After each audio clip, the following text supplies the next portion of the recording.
A Christmas Story returns with an all-new HBO Max film, A Christmas Story, Christmas. Let's see if this film is worth your time.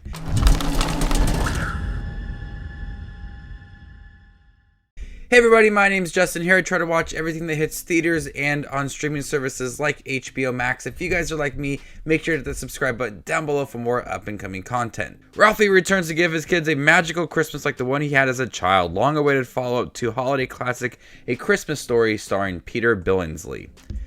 A Christmas Story is on the list of Christmas movies I do not care about. I don't know what it is. I just cannot get into that film. And I completely understand why people love it so much and why it plays on television all the time. And people regard this as one of the best Christmas films. I don't know. I just don't care for it too much. So my expectations were set very low for A Christmas Story Christmas. And I'm glad they were set low because this was a bad film.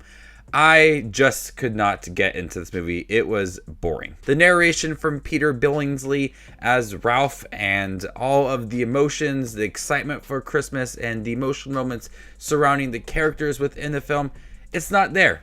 It's hard to get invested into this character's life as he's trying to write an epic saga and he's trying to get it sold as he goes to his hometown for the holidays. Something tragic happens to his family.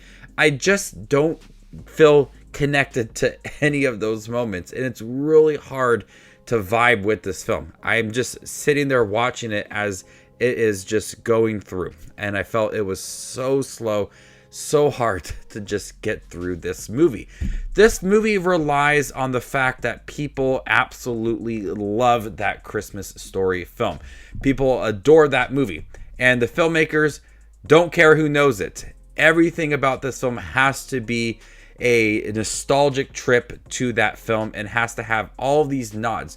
These nods are not done subtly. They are in your face. They need you to know that this one scene is like that one scene in A Christmas Story. If it's mentioning licking a pole or triple dog dare, or if it's the bunny suit, everything that happens within this film, the filmmakers need you to know that it is a reference to that first film. I understand this movie is about nostalgia and trying to relive your childhood and follow traditions. And I think to an extent it does that well. If I was grown up and I went to my hometown for the holidays, I would reminisce about certain things that I did as a child. But it felt very extreme. Like every single scene had to have something that referenced that holiday film.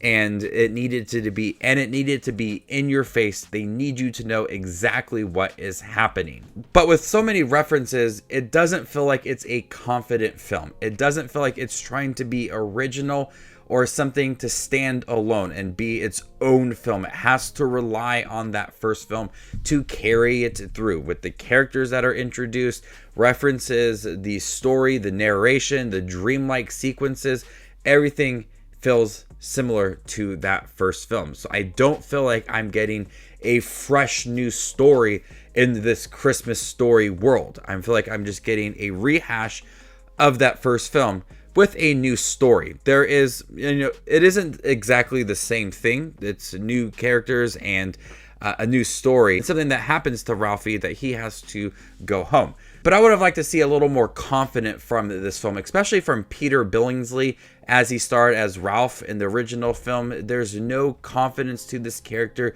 There's no emotion surrounding certain scenes that should have emotion. There's no excitement from the narration. There's no excitement to this character at all. He's just there delivering his lines, and I just had a hard time getting connected to the character and the nostalgia trip and him enjoying the holidays. I know he has a lot on his plate. He is trying to enjoy it, but I just do not get that feeling within this movie.